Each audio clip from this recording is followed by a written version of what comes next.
எனக்கு கல்யாணம் ஆயிடுச்சுன்னு தெரிஞ்ச உடனே எனக்கு ஃபோன் பண்ணி பணம் கேட்டு பிளாக்மெயில் பண்ணான்.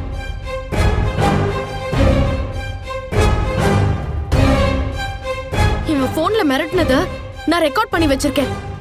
அத நீங்களே கேளுங்க.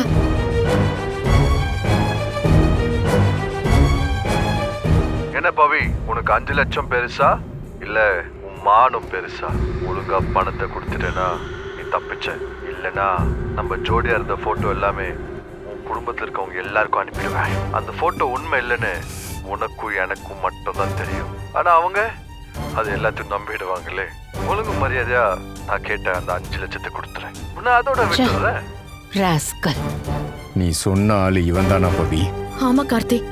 இவெல்லாம் ஒரு ஆளுன்னு சொல்லிட்டு நானே அவனை டீல் பண்ணிருப்பேன்ல. சொல்லான்னு தான் இருந்தேன். ஆனா அதுக்குள்ள அக்காக்கு எப்படியோ தெரிஞ்சு அவங்க அங்க போய் என்ன நடந்துச்சுன்னு ஒண்ணுமே புரியல எனக்கு. அக்கா, நீங்க எதுக்கு அவன் வீட்டுக்கு போனீங்க? முதல்ல எல்லாரும் என்ன மன்னிச்சிருங்க. சின்ன வயசுல இருந்த கிரஷ பவி வேணா கார்த்திக் கிட்ட சொல்லிருக்கலாம். அவரும் அத சாதாரணமா எடுத்துக்கலாம். ஆனா குடும்பத்துல அதை எல்லாரும் எப்படி எடுத்துப்பாங்கன்னு சொல்ல முடியாது. இவன் வீட்டுக்கு வெளியே நின்னு பவிக்கு போன் பண்ணி ஏதோ மிரட்டுற மாதிரி பேசுறத நான் கவனிச்சேன். அதோட பவி டென்ஷன் ஆனதையும் கவனிச்சேன்.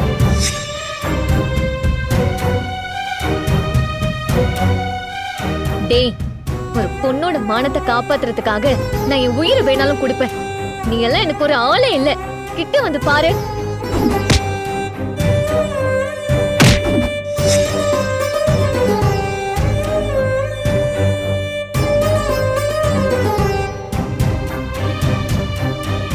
எங்களை மன்னிச்சிடுமா. இவனை இங்க பார்த்ததும் நானும் பிரேமாவும் ரொம்ப பயந்துட்டமா. இவனை உன்னோட சம்பந்தப்படுத்தி பேசினப்போ அது எங்களுக்கு ஒண்ணுமே புரியலமா. உன்னை பத்தி தப்பா பேசுனத பொறுத்துக்க முடியாம பவி கூட உண்மையை சொல்றதுக்கு வாய எடுத்தா. நான் தான் அவளை பேச விடலாமா. என் குடும்பமானம் போயிடக்கூடாதுன்னு நான் தான் அமைதியா இருந்து தப்பு பண்ணிட்டேன். ஆனா நீதான் என் மகளோட மானத்தை காப்பாத்துறதுக்காக உன் உயிரையே பணையம் வச்சு எங்க மரியாதையை காப்பாத்துறதுக்காக இவ்வளோ பெரிய தியாகம் பண்ணிருக்கமா. ப்ளீஸ்மா, எங்களை மன்னிச்சிருமா.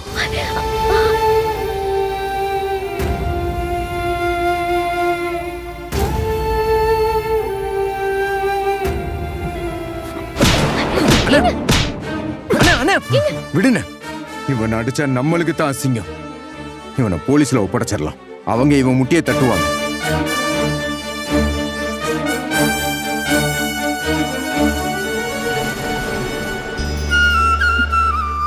அக்கா, இந்த வீட்டுக்கு புதுசா வந்த எனக்காக இவ்ளோ ரிஸ்க் எடுத்திருக்கீங்க.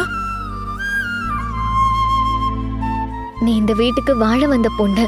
வீட்ல உனக்கு ஒரு விசேஷம் வச்சிருக்கிறப்போ எவனாவது உன்னை வந்து மிரட்டினா உன்னால என்ன பண்ண முடியும்? நீ சந்தோஷமா இருக்க வேண்டிய நேரம் இது. அது கெட்டிடக்கூடாதுன்னு தான் நான் போனேன். உன் உயிரை பத்தி உனக்கு கவலை இல்ல. உன் மானம் போனாலும் குடும்பத்தோட மானம் போயிடக்கூடாதுன்னு கடைசி வரைக்கும் உறுதியா நின்னு இருக்க பாரு. நிஜமா சொல்றேன், யாருக்கு அது எப்படி வேணாலும் இருக்கலாம். ஆனா கண்மணி தான் இந்த வீட்டோட உண்மையான கௌரவம்.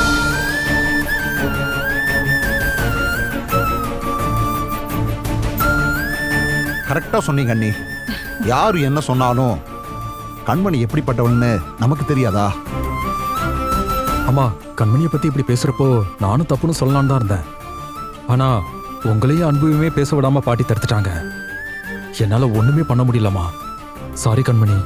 ஷோ, அப்படிலாம் ஒண்ணும் இல்ல மாமா.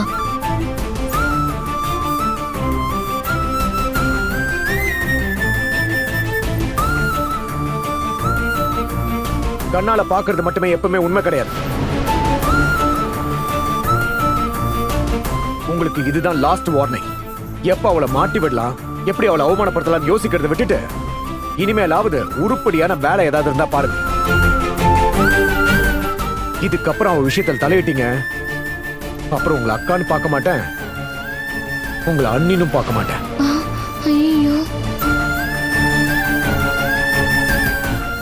வாங்க சார். யார் சார் இங்க ஃபோன் பண்ணது? நான் தான் சார் ஃபோன் பண்ணேன். இவன் தான் சார் அவன். அதான் மூஞ்ச பார்த்தாலே தெரியுதே.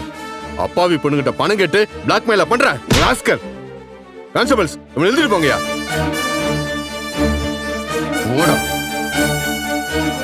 சார். எதுக்கு நீங்க ஸ்டேஷனுக்கு வந்து ஃபார்மலா ஒரு கம்ப்ளைண்ட் கொடுத்துருங்க. கொடுக்குறேன் சார். ஓகே போங்க.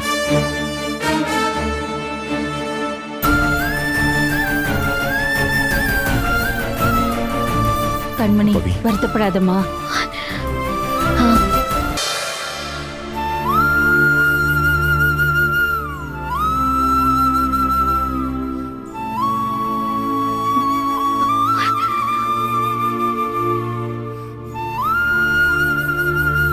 சாரிங்க, உங்ககிட்ட சொல்லாம போனது தப்புதான்.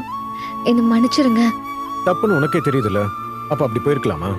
இல்லங்க, நீங்க நல்லா தூங்கிட்டு இருந்தீங்களா, உங்க தூக்கத்தை கெடுக்க வேணாமேன்னு தான்.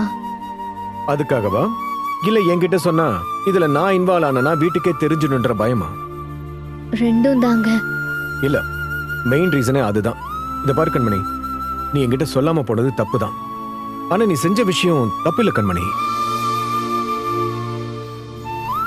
பட் இருந்தாலும் உனக்கு தைரியம் ஜாஸ்தி தான். இத பத்தியும் கவலைப்படாம நீ பாட்டுக்கு கிளம்பி போயிட்டல. கொஞ்சம் நீ யோசிச்சு பாரு, நீ ஏதாவது பெரிய ஆபத்துல சிக்கியிருந்தா உன்னை காணாம நான் இங்க என்ன ஆயிருப்பேன்? எவ்வளவு டென்ஷன் ஆயிருக்கும். கொஞ்சம் கூட பயமே இல்லையா? எந்த தைரியத்துல நீ அங்க போன? நீங்க என் மேல வச்சிருக்கிற அன்பும் முருகனோட அருளும் என்னை காப்பாத்துங்கிற தைரியத்துல தாங்க, அந்த நம்பிக்கையில தாங்க போனேன். ரொம்ப நன்றிங்க. என்னது இது? எதுக்கு இதெல்லாம்? எதுக்கு நன்றி எல்லாம் சொல்லிக்கிட்டு? இல்லங்க, இது உங்களுக்கு புரியாது. நிஜமா உங்கள மாதிரி ஒருத்தர் எனக்கு புருஷனா கிடைக்கிறதுக்கு போன ஜென்மத்துல நான் என்ன தவம் செஞ்சனோ, இல்ல இந்த ஜென்மத்துல நான் என்ன நல்லது பண்ணனே எனக்கு தெரியல. கண்மணி, எதுக்கு இப்படி எல்லாம் பேசுற? அப்படி இல்லங்க, அந்த கூட்டத்துல அவ்வளவு பேரும் அந்த பையன் சொன்னதை கேட்டு என்ன தப்பா நினைச்சாங்க, அசிங்கமா பேசினாங்க. ஆனா நீங்க என்ன சந்தேகப்படவே இல்லையே. என்ன பேசுற கண்மணி? நான் எப்படி உன்னை சந்தேகப்பட முடியும்? உன்னை பத்தி எனக்கு தெரியாதா? எவனோ ரோட்ல போறவன் உன் மேல பழிய போட்டா நான் அதை நம்பிடுவனா? என் உயிரும் மானமே வாழ்க்கைய நினைக்கிறவளை பத்தி எனக்கு தெரியாதா? எவனோ ஒரு பொறுக்கி ராஸ்கல் சொல்றத கேட்கிற அளவுக்கு நான் முட்டாளா? அப்படி இல்லங்க, நீங்க என்ன புரிஞ்சுப்பீங்கன்னு எனக்கு தெரியும். தெரியும்ல, அப்புறம் எதுக்கு நான் என்னமோ அதிசயம் பண்ணிட்ட மாதிரி என்ன வியப்பா பாக்குற? கையெடுத்து கும்பிடுற, நன்றி எல்லாம் சொல்லிக்கிட்டு இருக்க? உங்க பிறந்தன்மையான மனசு தாங்க உங்களை இப்படி எல்லாம் பேச வைக்குது. ஆனா இன்னைக்கு உங்களுக்கு நான் எவ்வளவு கடன் பட்டிருக்கேன்னு எனக்கு மட்டும் தாங்க தெரியும். இங்க பாரு, இந்த மாதிரி ஓவர் சென்டிமெண்ட்லாம் ஆகாத. எல்லாம் முடிஞ்சதுல விடு. இல்லங்க, நீங்க ஆம்பளை, சாதாரணமா இத கடந்து வந்துருவீங்க. ஆனா ஒரு பொண்ணுக்கு அப்படி இல்லங்க. அந்த பையனை கூட விடுங்க, எவனோ ஒருத்தன் என் மேல பழி சொல்றான். ஆனா உங்க அண்ணி, அக்கா, பாட்டி ஆளாளுக்கு என்ன தப்பா பேசினப்போ நீங்க என்ன கொஞ்சம் கூட விட்டு கொடுக்கவே இல்லையே. நீயா இருந்தா என்ன விட்டு கொடுப்பியா? சொல்லு. என்னோட மரியாதை எங்கேயாவது குறைஞ்சதுன்னா உன்னால பொறுத்துக்க முடியாதப்போ நானும் அப்படித்தானே இருப்பேன் கண்மணி. ஆக்சுவலா நான் ரூம்குள்ள வந்தது உனக்கு தேங்க்ஸ் சொல்லதான். ஆனா வந்த உடனே சென்டிமெண்டா ஏதேதோ பேசி அதை சொல்ல விடாம பண்ணிட்டேன். இப்ப நான் என் மனசார சொல்றேன், ரொம்ப ரொம்ப தேங்க்ஸ் கண்மணி. ஐயோ, என்னங்க இது? நீங்க போய் என்கிட்ட என்ன தப்பு? தப்பு பண்ணா சாரி கேட்கறதும் உதவி பண்ணா நன்றி சொல்றதும் மனுஷ குணம் தானே. இதுல ஆம்பளை பொம்பளை வித்தியாசம் எங்க இருந்து வந்துச்சு? நான் என்னமோ ரொம்ப பெருந்தன்மையா நடந்துகிட்ட மாதிரி எனக்கு நன்றி சொல்லிக்கிட்டு இருக்க. அவ்வளவு பேரு சேர்ந்து உன்னை வார்த்தையால குத்தி கிழிச்சப்ப எல்லாத்தையும் பொறுத்துக்கிட்டு அமைதியா நின்னியே, ஏன் கண்மணி? இந்த வீட்டுக்கு புதுசா வந்த மருமகளோட மானத்தை காப்பாத்துறதுக்காக எந்த பொண்ணாலும் தாங்கிக்க முடியாத படிய நீ ஏத்துக்கிட்டு பொறுமையா நின்னியே. இந்த காலத்துல எந்த பொண்ணு இந்த மாதிரி செய்வா? இதுக்கு உனக்கு நான் நன்றி சொல்லக்கூடாதா? சொல்லு. இதுல வேற நீ எனக்கு ரொம்ப கடன் பட்டிருக்கன்னு வேற சொல்ற. இல்ல, தப்பு கண்மணி. நிஜமா நான் தான் உனக்கு கடன் பட்டிருக்கேன். இல்ல, இந்த வீட்டோட மானத்தை காப்பாத்துனதுக்காக இந்த குடும்பமே உனக்கு கடன் பட்டிருக்கு. கண்மணி, இப்ப எதுக்கு அழுதுகிட்டு இருக்க?